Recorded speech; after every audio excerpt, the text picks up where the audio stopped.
Here's another question. Someone wants to know: did you ever know or work with Yo-Yo? Ooh, one of my childhood crushes, by the way. You know what? I know Yo-Yo, but Yo-Yo came behind me, so we know we got pictures together. We've never really had a conversation, though, man. I know her. She knows who I am.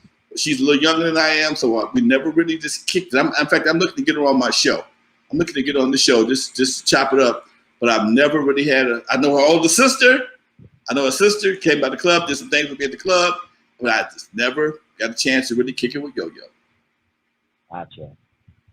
This is a good one right here. Do you or did you ever have a relationship with Violet Brown? Oh, hell yeah. Tell everybody about Violet Brown. This is the white lady, right? Violet Brown, little bitty white lady. Okay. Talk about Violet Brown, because she's been very important in hip hop history, right? Woo! Violet Brown used to be the buyer for Warehouse. Okay.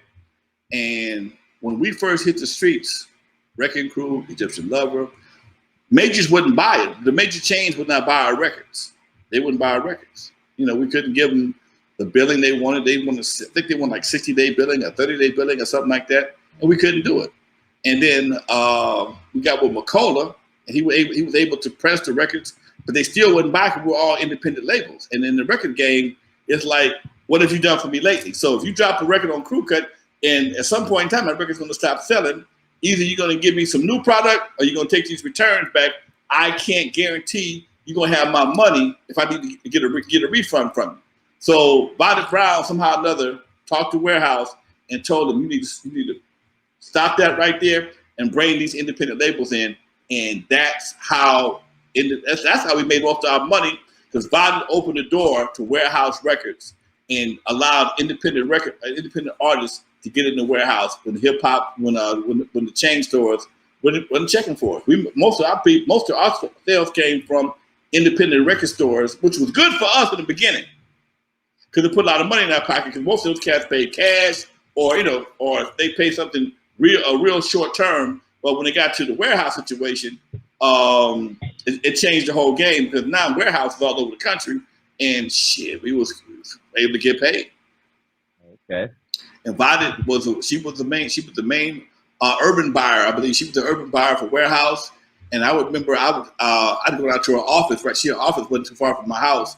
And anything I've ever asked her to do, in fact, be on my show. She was going to be on my show a few weeks ago, and she had a death in the family, so we had to reschedule.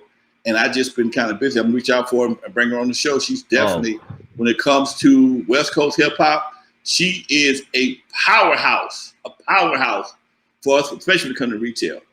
Dude, I've heard her name for 20, 25 years, and I've heard it from literally everybody from the likes of Snoop to Jadakiss to Eminem to Redman to Method Man to Trick Daddy, like literally all four corners of the United States. Yeah. It's no dope. I mean, she's always been a quiet lady, but she carries a big stick.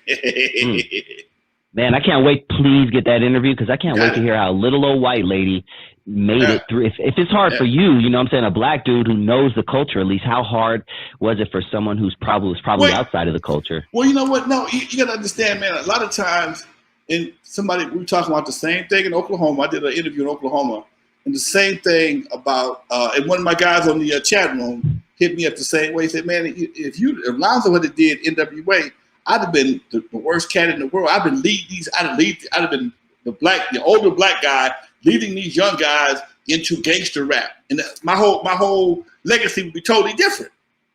But because Eazy was out front, but Jerry was kind of driving it. He was kind of driving the car. But Eazy, it was like you got a car. You got somebody in the front seat, but you got somebody in the back seat with all the steering wheels and stuff.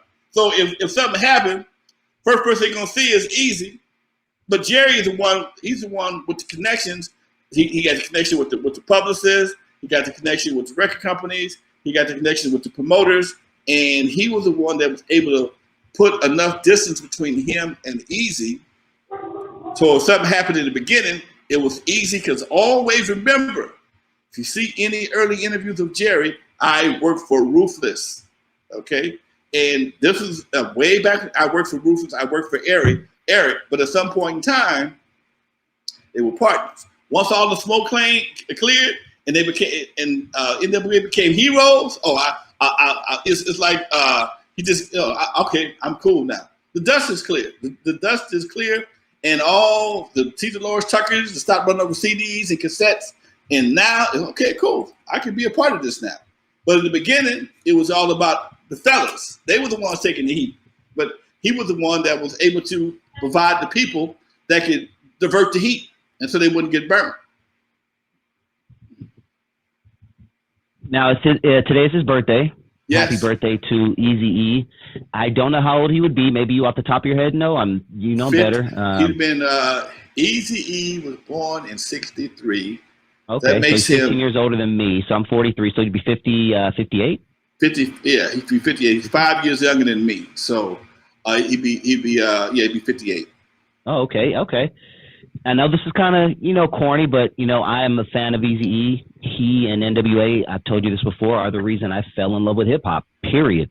When I heard that Boys in the Hood tape, it was a done deal. I was like, what is this? Give me more. And I was just some little corny dude living in East LA, but it was everything to me. But do you have like an annual ritual that you do, on Eazy's birthday? Like me personally, I'll pop on an album and just let it play in the background while I'm cooking. Maybe watch a documentary or today I listened to an old 92.3 The Beat interview that he did. But do you have anything that you do, or is just, what do you do to celebrate Eazy? Well, you know what? The last few years, I just reminisce that Eazy E, that Jerry Heller was buried on Eazy E's birthday. That's what I do. Okay. Eazy died, Jerry died about 5-6 years ago. And I remember I couldn't go to Jerry's funeral. Everybody, where were you at? I had another good friend died was being buried the same day. Somebody I worked with, I was really, really close to, damn near family. They died. Their service was the same day, and it was September 7th. And I'll never forget that long as I live. And it was just something that because it was 2 funerals I didn't go to that I regret I didn't make. It was Jerry Heller's and Steve Yano's. Okay.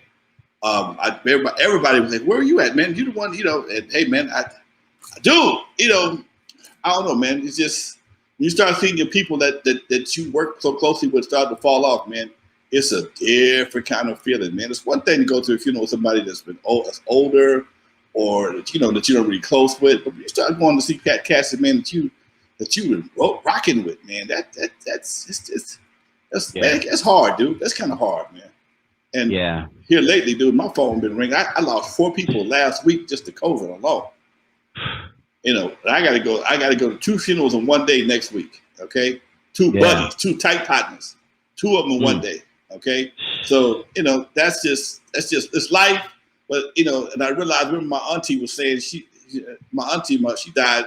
She just died this year. She was 99, and she used to tell every time I saw her, she was going to a funeral.